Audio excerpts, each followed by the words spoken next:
Hello students, welcome to Med Academy. My name is Malika. Now अब हम नया chapter शुरू करने वाले, दैट इज़ रिप्रोडक्टिव हेल्थ। ये चैप्टर उतना ही इंपॉर्टेंट है जितना हमने पहले चैप्टर पढ़ा, that was a human reproduction.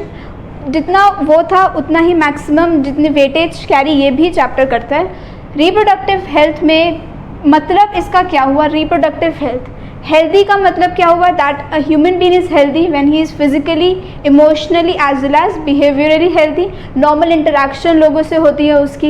ये जो डेफिनेशन है जो वर्ल्ड हेल्थ ऑर्गेनाइजेशन ने बताई थी, दैट वाज हेल्दी का मतलब ये हुआ। अब रिप्रोडक्टिव हेल्दी का मतलब क्या हुआ कि a person, normal reproductive healthy वो पर्सन होगा जिसके रिप्रोडक्टिव ऑर्गन्स नॉर्मल होंगे, मतलब ही will be physically healthy. Socially interaction, दूसरों के साथ इंटरैक्शन कैसी है, ऑपोजिट सेक्स के साथ इंटरैक्शन कैसी है, socially he will also healthy. Behaviour, किस तरीके का बिहेवियर है उस पर्सन का टुवर्ड्स द ऑपोजिट सेक्स, कैसे थॉट्स हैं, ये सब कुछ अगर नॉर्मल है हर एक पर्सन में, that means he is physically, emotionally as well as behaviourally healthy, तो वो बंदे क्या होंगे? They will be reproductively healthy. ये सारी चीज़ें उसमें आएंगी। अब इंडिया ने कुछ इनिशिएटिव्स शुरू किए थे। The first was the family planning. Family planning was started in India in the year 1951। Date याद रखनी, बहुत ईयर याद रखना ज़रूरी है कि कब इंडिया ने सबसे पहला जो अपना प्रोग्राम था वो शुरू किया था, दैट वाज फैमिली प्लानिंग। और क्यों किया था ये फैमिली प्लानिंग इंडिया ने इनिशिएट, और किसी कंट्री ने नहीं किया। सबसे पहली जो कंट्री थी दैट वाज योर इंडिया, जिसने फैमिली प्लानिंग प्रोग्राम इनिशिएट किया था। वो इसलिए किया था because of increased population. India की पॉपुलेशन बढ़ रही थी, तो उसके लिए गवर्नमेंट ने कुछ इनिशिएटिव शुरू किए, that was your family planning programme in the year of 1951, ताकि जो पॉपुलेशन का लेवल है वो कंट्रोल हो सके। मतलब इसी टाइम से शुरू हो गया था लेवल। अब जैसे पॉपुलेशन इंडिपेंडेंस के टाइम पे, that was in 1947, it was about 350 billion, इतनी पॉपुलेशन थी। और 2000 के टाइम पर it was up to 1 billion, sorry million, and this is billion. तो मतलब पॉपुलेशन का लेवल क्या हो रहा था? बढ़ रहा था। तो उसी वजह से गवर्नमेंट ने फैमिली प्लानिंग शुरू करी to reduce the level of population in India. साथ ही के साथ साथ गवर्नमेंट ने एक नया प्रोग्राम भी शुरू किया था, that was called as your RCH, that is called as reproductive and child health care programme. अब इस प्रोग्राम में क्या हुआ? गवर्नमेंट ने ये शुरू किया, जो ये चैप्टर है आपके स्कूल्स में, this is reproductive health, basically to guide you the students about the sex education. बहुत ज़रूरी है, तभी गवर्नमेंट ने ये reproductive and child health care programme में जितनी भी सेक्सुअली ट्रांसमिटेड डिजीज़ेस होती हैं, सेक्स रिलेटेड एस्पेक्ट्स होते हैं, ये सारी चीज़ें, about another aspect also that is amniocentesis. ये क्या मतलब हुआ इसका? एमनियोटिक फ्लूइड, जैसे एम्ब्रियो मैटरनल बॉडी के अंदर है, that embryo is surrounded by amniotic fluid, और उस एमनियोटिक फ्लूइड से हमें सेक्स ऑफ अ चाइल्ड पता चलता है कि whether it is a male और it is a female. Amniotic fluid, तभी इसका नाम एमनियो। एमनियो का मतलब इसमें क्या हुआ? एमनियोटिक फ्लूइड प्रेजेंट है, एमनियोटिक फ्लूइड प्रेजेंट है, एम्ब्रियो के सराउंड करता है, कवरली पूरा कंप्लीट उसको सराउंड करके रखता है, और उससे पता चलता है, डॉक्टर्स उसे पता लगाते हैं कि whether the child is male और फीमेल। और बैन भी कर दिया गया है ये सब चीज़ें पता लगाना, क्योंकि अगर फीमेल चाइल्ड है तो एबॉर्शन के चांसेस फीमेल्स ज़्यादा करवा लेती हैं। क्यों? क्योंकि they don't want female child. तो उसी की वजह से ये भी RCH में ही आता है, the ban of determining the sex of a child through the process which is called as amniocentesis. ये भी RCH में, ताकि जितने भी यूथ हैं, जितने भी टीनेजर्स हैं, उनको ये पता चले कि क्या होता है इसमें, क्यों बैन किया है, plus the aspects of all the sex education, जितना भी ये पूरा चैप्टर है, इट इज़ वेरी इंपॉर्टेंट, ताकि समझ में आ सके कि क्या क्या चीज़ें प्रॉपर और प्रेजेंट होती हैं। सेक्सुअली ट्रांसमिटेड डिजीज़ेस, एड्स जैसी डिजीज़ेस क्यों एकदम सोसाइटी ऐसा टाबू बना के रखा है इन सब चीज़ों को, क्या चीज़ें उनके अंदर प्रेजेंट होती हैं। दूसरी और चीज़, RCH के अंदर ही मैरिजेबल कपल्स को बताना कि इम्पोर्टेंस ऑफ ब्रेस्ट फीडिंग कितनी ज़रूरी है फॉर न्यू डेवलप्ड बेबीज़, क्योंकि हमने जैसे पढ़ा था the milk that is secreted from the female body is called as colostrum, बहुत इंपॉर्टेंट है, ताकि अगर बेबी प्रॉपरली फुल्ली अगर डेवलप्ड हो, अच्छे से उसका इम्यूनिटी डेवलप्ड हो, क्या उसको चाहिए होगा, colostrum.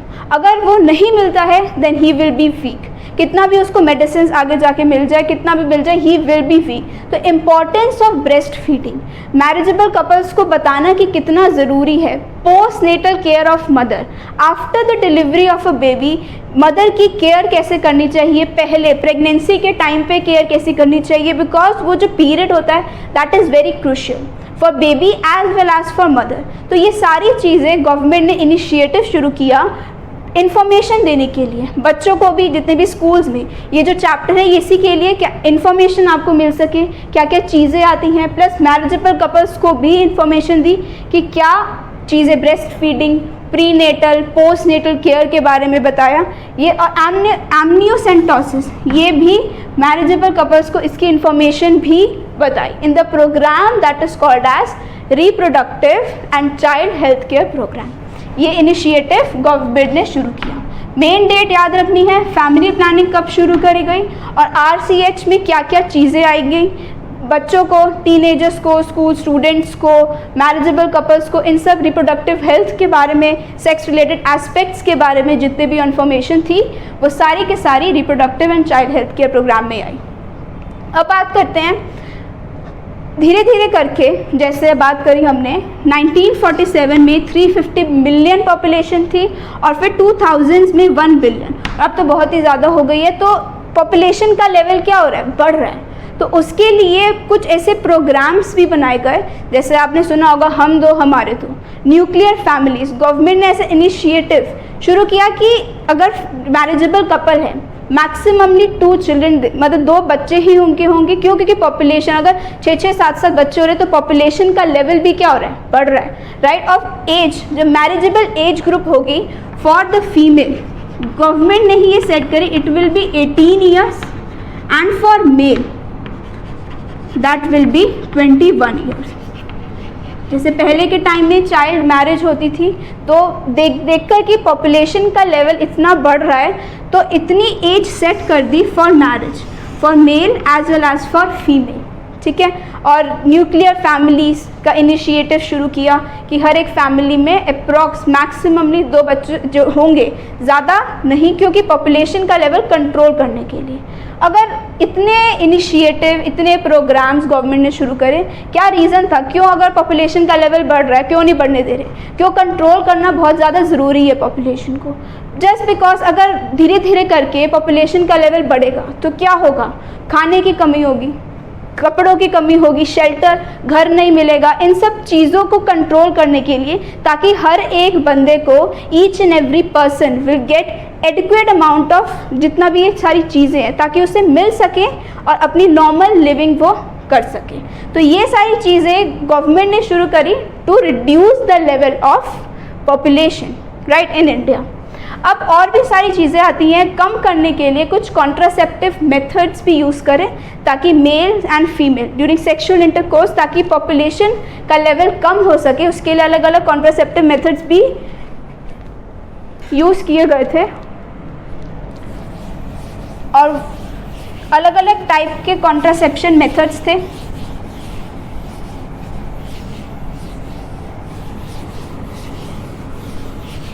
That was the first method is natural method, then barrier method। अब इसमें क्या क्या आता है, ये थोड़ा सा ध्यान रखना है। और एक और मेथड था सर्जिकल मेथड। ये 3 ऐसे कॉन्ट्रासेप्टिव मेथड थे टू अवॉइड कंसेप्शन। इन सब चीज़ों को यूज़ करके पॉपुलेशन का लेवल कुछ हद तक कम किया जा सकता है। और कॉन्ट्रासेप्टिव मेथड्स ऐसे मेथड्स हैं, they are very cheap, easy available और यूज़र फ्रेंडली, ताकि जो भी उसे यूज़ कर रहा है वो नॉर्मली आराम से यूज़ कर सके, कोई सेक्सुअल ड्राइव में कोई प्रॉब्लम ना आ सके। ये मेथड्स जो साइंटिस्ट ने, डॉक्टर्स ने, उसी चीज़ को ध्यान रखकर हर जगह पर वो सारे मेथड्स मिल सकें, राइट। तो नेचुरल मेथड में क्या आता है? नेचुरल मेथड का मतलब हुआ कि एग और ओवम को नेचुरली अलग करके रखना ताकि कंसेप्शन ना हो सके। कॉन्ट्रासेप्शन मेथड का ये पहला मेथड है, that is your natural method. उसमें क्या आता है? The first is your periodic absistence, or we can say it as your calendar method.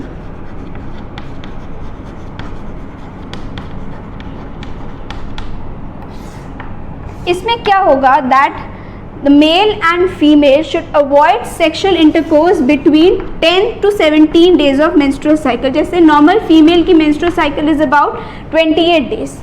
14th day पे हमने पढ़ा था इन human reproduction that at the time of 14th day ovulation होती है, राइट। ओव्यूलेशन होती है। ओव्यूलेशन का क्या मतलब था? ग्राफियन फॉलिकल्स में से ओवम निकलता है, वो फैलोपियन ट्यूब में आता है and ready for contact with the sperm. Ovulation हुई 14th डे पे। हर एक फीमेल में जो reproductive cycle that is the menstrual cycle वो डिफरेंट होती है, राइट। तो नॉर्मली 1 to 28 डेज तक जनरली जो पॉपुलेशन में मेंस्ट्रुअल साइकिल वो कितनी होती है? 1 to 28 डेज। 14th डे पर ओव्यूलेशन होती है।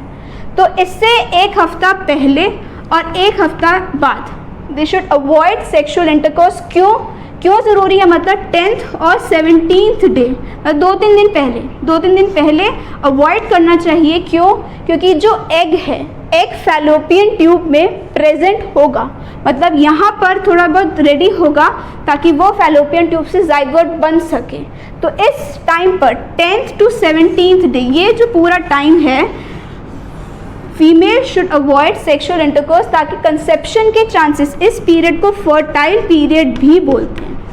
फर्टाइल पीरियड भी बोलते हैं क्योंकि कंसेप्शन के चांसेस इस पीरियड में ज़्यादा होते हैं, क्योंकि egg is ready to be fertilised to form zygote. Sperm के साथ कॉन्टैक्ट के लिए फैलोपियन ट्यूब में आ चुका है, यूट्रस में आ चुका है, क्योंकि फैलोपियन ट्यूब से अभी निकला है। तो 2-3 दिन इसको लगते हैं ताकि वो प्रॉपरली रहे वहाँ पर। फैलोपियन ट्यूब में रहता है एग आफ्टर ओव्यूलेशन। तो एग क्या होगा? रेडी रहेगा, तो तभी इस पीरियड को हम फर्टाइल पीरियड बोलते हैं, फर्टिलाइजेशन के लिए रेडी रहेगा। तो कंसेप्शन के चांसेस यहाँ पे क्या होंगे? ज़्यादा होंगे। सो पीरियोडिक एब्सिस्टेंस का यही मतलब हुआ, या कैलेंडर मेथड का, कि sexual intercourse between 10 to 17 days of menstrual cycle avoid होना चाहिए। सबसे बेस्ट मेथड है, कोई अलग अलग टाइप का कोई केमिकल इसमें यूज़ नहीं कर रहे, कोई पिल्स वगैरह मेडिसिन इसमें कोई यूज़ नहीं हो रही है। That's why the method is called as your natural method. This first method was periodic abstinence. The second natural method में ही आता है। The second method is your coitus interruptus और विड्रॉल मेथड। कोइटस इंटरप्टस, और इसको हम withdrawal method भी बोलते हैं। विड्रॉल मेथड, इसमें क्या होता है? इसके जो फेलियर रेट है सबसे ज़्यादा है, क्वाइटस इंटरप्टस और फेलियर रेट मतलब बहुत ज़्यादा है विड्रॉल मेथड में। इसमें क्या होता है? That during the time of sexual intercourse the पीनस withdraws from the vagina, ताकि इसमें क्या हो सके? कंसेप्शन ना हो सके, फर्टिलाइजेशन ना हो सके ऑटोमेटिकली, नेचुरली। तो इसमें क्या हो गया? फेलियर रेट बहुत ज़्यादा होंगे in the withdrawal method. Third जो मेथड आता है that is your lactational amenorrhoea. That is your lactational amenorrhoea. इसमें क्या होता है? लैक्टेशन से क्या मतलब समझ में आ रहा है? अभी हमने जस्ट ह्यूमन रिप्रोडक्शन में that we covered the topic that was your lactational amenorrhoea. इसमें क्या हो गया? फीमेल जब लैक्टेटिंग होगी, दैट इज लैक्टेशन के टाइम पे जब मिल्क प्रोडक्शन हो रही होगी, मिल्क प्रोडक्शन कौन से हार्मोन से होती थी? Milk production was with the hormone of prolactin. Prolactin का लेवल क्या होगा फीमेल बॉडी में 6 महीने तक, जैसे ही डिलीवरी हुई बेबी की तो ये जो प्रोलैक्टिन का हार्मोन होगा that will increased in the female body, और उस प्रोलैक्टिन की वजह से क्या होगा, ओव्यूलेशन नहीं होगी। प्रोलैक्टिन क्या करके रखेगा, ओवम रिलीज नहीं करने देगा during the time of lactation.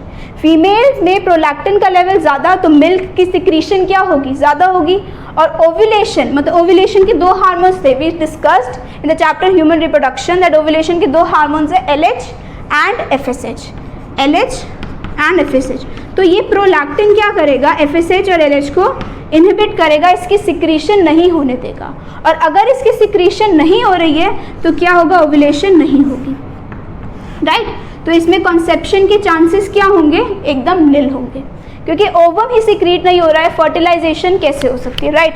So these were the methods, natural method, जिसके थ्रू एग और ovum naturally without any use of chemicals और एनी अदर सब्सटेंसेस नेचुरली ही प्रिवेंशन हो सकती है, कंसेप्शन नहीं हो सकता through these method. The first was periodic abstinence, coitus interruptus and lactational amenorrhea. Now the another contraceptive method I would rather say is your barrier method.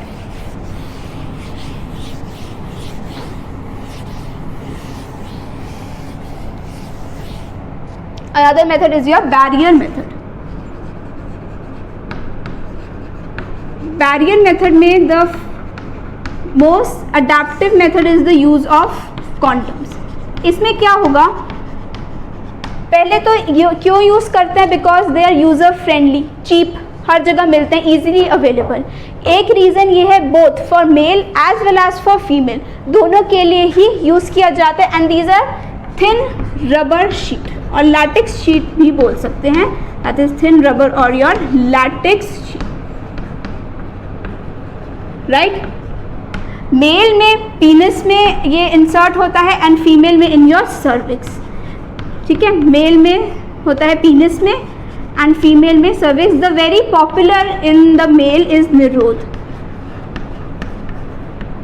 काफ़ी use है condom ताकि कॉन्ट्रासेप्शन ना हो सके, मेल एंड फीमेल कॉन्सेप्ट ना कर। Barrier क्यों बोला है इसमें, पहले वाला क्या था, नेचुरल मेथड था, नेचुरली अवॉइड करना। बैरियर का मतलब क्या हुआ, prevention between the fusion of egg as well as sperm, prevent करना, तभी क्या नाम दिया है, बैरियर मेथड। ये इजीली कोई भी यूज़ कर सकता है, यूज़र फ्रेंडली है, डॉक्टर से इंसर्ट नहीं करवाना होता, क्योंकि बहुत बैरियर मेथड्स ऐसे भी हैं जो डॉक्टर्स के थ्रू इंसर्ट होते हैं, थोड़े पेनफुल भी होते हैं, बट ये ऐसा जो बैरियर मेथड है दैट इज़ कॉन्डम, कोई प्रॉब्लम इसमें नहीं होती। ऐसे ही फीमेल्स में भी होते हैं कुछ डायफ्राम,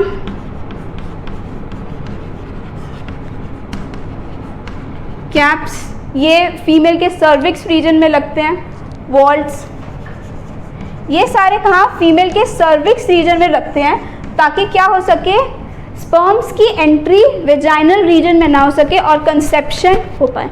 तो ये कुछ बैरियर मेथड्स यूज़ किए जाते हैं by male as well as female to avoid conception. Diaphragm, caps, vaults, ये सारी चीज़ें फीमेल्स यूज़ करती हैं। Nirodh is a condom that is use by males, और ये फीमेल्स में। एक तो ये मेथड हुआ by the use of condom. Second method जो डॉक्टर्स इंसर्ट करते हैं in the female reproductive tract is your intrauterine devices. Second is your intrauterine devices that is inserted by doctors. ये जो भी पहले हमने जो पढ़ा, the first barrier method was the use of condoms that was easily inserted by the person, लेकिन ये वाले मेथड्स नॉर्मली कोई पर्सन इंसर्ट नहीं कर सकता, डॉक्टर्स के ही एडवाइस से यूज़ किया जाता है। दैट इसके शॉर्ट फॉर्म क्या है, IUD, intrauterine devices. Cervical region में, मेल फीमेल्स की वेजाइनल रीजन में, सर्विक्स में जो प्रेजेंट है वहाँ पर ये डिवाइसेस इंसर्ट किए जाते हैं टू अवॉइड कंसेप्शन। अब पहला हो गया हमारा नॉर्मल IUD, इंट्रायूटेरिन डिवाइसेस, दूसरा हो गया कॉपर रिलीजिंग IUD, और थर्ड हो गया हमारा हार्मोन रिलीजिंग IUD जो डॉक्टर्स इंसर्ट करते हैं। The third is your hormone releasing IUDs। अलग अलग इनका फंक्शन भी क्या है, अलग अलग है। जैसे आईयूडीज में, इंट्रायूटेराइन डिवाइसेस में लिपिस, लूप, कुछ नाम है जो याद रखने हैं कि कौन कौन से डिवाइसेस इंसर्ट होते हैं। लिपिस, लूप, फिर आया इसमें कॉपर टी, कॉपर 7, मल्टीलोड 375, इस टाइप के कुछ डिवाइसेस हैं दैट आर इंसर्टेड। फिर आया इसमें हार्मोन रिलीजिंग आईयूडीज में प्रोजेस्टेरोसेट और LNG-20। ये कुछ डिवाइसेस हैं दैट आर इंसर्टेड, इनका फंक्शन भी अलग अलग होता है। जैसे आईयूडी, इंट्रायूटेराइन डिवाइसेस क्या करते हैं, जैसे ही स्पर्म्स अगर वेजाइना में आया तो ये डिवाइसेस जो भी प्रेजेंट होंगे दे विल फैगोसिटाइज द स्पर्म। फैगोसिटाइज मतलब एकदम ख़त्म कर देंगे, इनगल्फ कर लेंगे। ये कुछ डिवाइसेस में ऐसा मैकेनिज्म होता है कि क्या कर देंगे कि फैगोसाइटोसिस ऑफ स्पर्म्स, मतलब जैसे ही स्पर्म्स की एंट्री हुई वेजाइनल रीजन में तो दे will be killed by intrauterine devices, जिसका एग्जांपल है लिपिस, ठीक है। फिर दूसरा क्या है, copper releasing IUDs. Copper releasing मतलब कॉपर रिलीज होता है, ये ऐसे इंट्रायूटेराइन डिवाइसेस हैं जिससे क्या रिलीज होता है, कॉपर। और ये क्या करेगा, स्पर्म की मोटिलिटी को, अगर सेक्सुअल इंटरकोर्स हुआ तो स्पर्म्स एंटर करेंगे वेजाइना में, तो स्पर्म की मोटिलिटी, फर्टिलाइजिंग कैपेसिटी, जैसे एक्रोसोम में जो मेन रीजन है, जो स्पर्म के हेड का जो main region that is acrosome. Acrosome region में कुछ ऐसे चेंजेस आ जाएंगे ताकि वो फर्टिलाइज एग के साथ नहीं कर सकेगा, तो इसमें क्या हो जाएगा, फर्टिलाइजिंग कैपेसिटी चेंज कर देगा।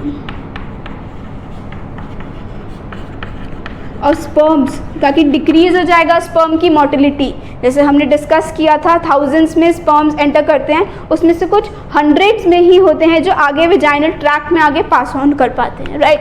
तो इसमें क्या होगा, स्पर्म की मोटिलिटी भी डिक्रीज हो जाएगी, कंसेप्शन के चांसेस भी इंक्रीज नहीं होंगे इन कॉपर रिलीजिंग आईयूडीज, ठीक है। Then coming to hormone releasing IUDs, इसमें क्या होता है, ऐसे हार्मोन, प्रोजेस्ट्रेट का मतलब क्या हुआ, प्रोजेस्ट्रॉन रिलीज होता है। हार्मोन कौन सा रिलीज होता है, प्रोजेस्ट्रॉन। इसमें क्या होगा, सर्वाइकल म्यूकस की लाइनिंग को थिक कर देगा ताकि स्पर्म एंटर ही ना कर पाए। जैसे सर्वाइकल रीजन था उसकी लाइनिंग को क्या कर देगा, जो ये हार्मोन है, कौन सा, प्रोजेस्ट्रॉन, प्रोजेस्ट्रेट, ये ऐसे मेडिसिन आती हैं जो क्या करेंगी, सर्वाइकल म्यूकस की लाइनिंग को थिक कर देंगी और जिससे क्या हो पाएगा, कंसेप्शन नहीं हो पाएगी। तो ये कुछ डिवाइसेस थे, ये सारे के सारे फीमेल रिप्रोडक्टिव ट्रैक्ट में ही लगते हैं और जो हमने पहले पढ़ा वो मेल और फीमेल दोनों के लिए प्रेजेंट था। और अब नेक्स्ट जो बैरियर मेथड हम यूज़ कर सकते, फीमेल्स का जो कॉन्ट्रासेप्टिव मेथड है, next one is your pills, oral pills या मिनी पिल्स, इनको कुछ भी नाम देंगे, पिल्स। इसमें क्या होगा, ऑटोमेटिकली दो टाइप का इसमें जो हार्मोन्स हैं प्रेजेंट होंगे, एक हो गया प्रोजेस्टेरॉन प्लस ईस्ट्रोजन और एक सिंपल प्रोजेस्टेरॉन। ये क्या करते हैं, प्रोजेस्टेरॉन प्लस ईस्ट्रोजन के कॉम्बिनेशन में एक पिल्स, ये ऐसी पिल्स होंगी कि 21 डेज तक कॉन्टिन्यूस लेनी होती है रोज़, और जब मेंस्ट्रुअल साइकिल हुई 7 डेज तक के गैप में लीव करके फिर से आगे कंटिन्यूएशन, ये रोज़ लेंगे। क्यों, क्योंकि प्रोजेस्टेरॉन प्रेजेंट है। जैसे हमने ह्यूमन रिप्रोडक्शन में पढ़ा, प्रोजेस्टेरॉन क्या करता है, एंडोमेट्रियम की लाइनिंग को क्या करके रखता है, थिक करके रखता है, ब्रेक होने में हेल्प नहीं करता, राइट। तो एंडोमेट्रियम की लाइनिंग थिक रहेगी, स्पर्म्स की एंट्री क्या होगी, नहीं हो पाएगी। तो प्रोजेस्टेरॉन प्लस ईस्ट्रोजन के कॉम्बिनेशन में पिल्स आती हैं, वो क्या करेंगी, 21 डेज तक अगर नॉर्मल लेंगे तो कंसेप्शन के चांसेस क्या होंगे, इसमें कम हो जाएंगे, राइट। और प्रोजेस्टेरॉन, सिंपल प्रोजेस्टेरॉन ही यूज़ करें, स्पर्म की एंट्री को प्रिवेंट करता है। अगर सेक्सुअल इंटरकोर्स के 72 आवर्स बाद भी ये लेंगे तब भी ये काम करेगा, क्योंकि स्पर्म 48 आवर्स तक फीमेल की बॉडी में रहते हैं, जाइगोट से कंबाइंड होते हैं, 48 आवर्स लगते हैं कि ऊपर फेलोपियन ट्यूब तक जाने में, फिर फर्टिलाइजेशन होने में इतना टाइम लगता है। और उससे पहले ही अगर आपने प्रोजेस्टेरॉन, जैसे ओरल पिल्स अगर ये होंगी तो क्या होगा, कंसेप्शन नहीं हो पाएगी। और इसी के साथ जैसे पिल्स, एक बहुत ही well known pill that is your Saheli, ये CDRI central drug research institute ने डेवलप करी थी, जिसमें क्या था, प्रोजेस्टेरॉन की पिल्स थी जो क्या करती थी, कंसेप्शन अवॉइड करती थी, राइट। तो ये सारी जो पिल्स थे बैरियर मेथड में आए. The first barrier method was your condom, then second is intrauterine devices and the third is pills. ये जो सहेली है that is once a week pill. Once a week pill मतलब हफ्ते में सिर्फ एक ही बार. प्लस इसके जो साइड इफ़ेक्ट्स हैं बहुत कम है, बहुत कम साइड इफ़ेक्ट्स हैं. तो ये normally as a contraceptive device use किया जा सकता है. Pills once a week pill कम है और इसके जो चांसेस हैं of contraception is also increase. Reproductive health भी नॉर्मल रहती है. और ये जितने भी हमने अभी डिस्कस करे, the natural method as well as barrier method, male और फीमेल के सेक्सुअल ड्राइव में कोई भी कॉम्प्लिकेशंस नहीं आती, कोई भी उनके रिप्रोडक्टिव सिस्टम में कोई भी कॉम्प्लिकेशन नहीं आती. ये बनाए ही इस तरीके से जाते हैं that they are reusable, they are user friendly, कोई दिक्कत इनमें नहीं होती. And the next coming to the third method. 3 method थे, natural method, barrier method and surgical method. Surgery जितने मेथड थे ये रीयूजेबल थे, जैसे इंट्रायूटेरिन डिवाइसेस भी रीयूज्ड थी. दोबारा से अगर नॉर्मल पोजीशन में भी आना तो आ सकते हैं. लेकिन अगर सर्जिकल मेथड में क्या होगा, permanent method. Surgical method is your permanent method. Males में होता है वासेक्टोमी और फीमेल्स में होता है ट्यूबेक्टोमी. क्या मतलब वासेक्टोमी, टोमी का मतलब रिमूवल, और ट्यूबेक्टोमी में इसमें भी रिमूवल. अब इसमें वासेक मतलब वास्ट डिफरेंस. ह्यूमन रिप्रोडक्शन में we discussed that what are vas deferens. और इसमें ट्यूबेक्टोमी, ट्यूब मतलब फैलोपियन ट्यूब, शॉर्ट फॉर्म है. Vasectomy is the removal of vas deferens. मतलब क्या हुआ, कट करके वास्ट डिफरेंस, जैसे यहाँ पे टेस्टिस थी, यहाँ से वास्ट डिफरेंस कैरी हुई और फिर ये आगे यूरिनरी ब्लैडर में आगे जाती थी. अब वास्ट डिफरेंस को क्या किया, वास्ट डिफरेंस का फंक्शन क्या होता है, that they carry sperms. Sperms testis से पास करके यहाँ पे पास ऑन होके देन यूरेथ्रा में जाते हैं, राइट. अब वासेक्टोमी में क्या हो जाएगा, यहाँ से वास्ट डिफरेंस का कट कर दिया यहाँ से, ताकि स्पर्म्स क्या होंगे, पास ऑन ही नहीं कर पाएंगे in the urethral region. Cut कर देंगे तो स्पर्म्स यहाँ पर ही डिपॉजिट रहेंगे, आगे मतलब आगे फिर फॉर्मेशन भी कम हो जाएगी, तो यहाँ पे आगे पास ऑन ही नहीं करेंगे. ये सर्जिकल मेथड है, this is perform by doctors. दूसरा क्या है, ट्यूबेक्टोमी. इसमें क्या होगा, फेलोपियन ट्यूब्स का एक पार्ट जैसे ओवम जा रहा है, इनफंडिबुलम से ओवम कैरी होगा, यूट्रस में जाएगा. जैसे यहाँ पे पार्ट था, we discussed in human reproduction chapter.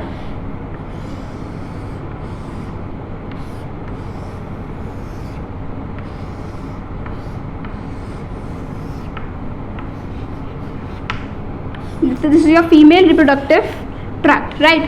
अब क्या होगा, ये फेलोपियन ट्यूब्स हैं, हमने जैसे रिप्रोडक्शन में पढ़ा था that these are your fallopian tubes, right. अब इन फेलोपियन ट्यूब्स में क्या होगा, ओवम है, यहाँ पर ओवम सिक्रीट हुआ. अब ओवम यहाँ से नॉर्मली जाके यूट्रस में जाता है, that is ready for fertilisation.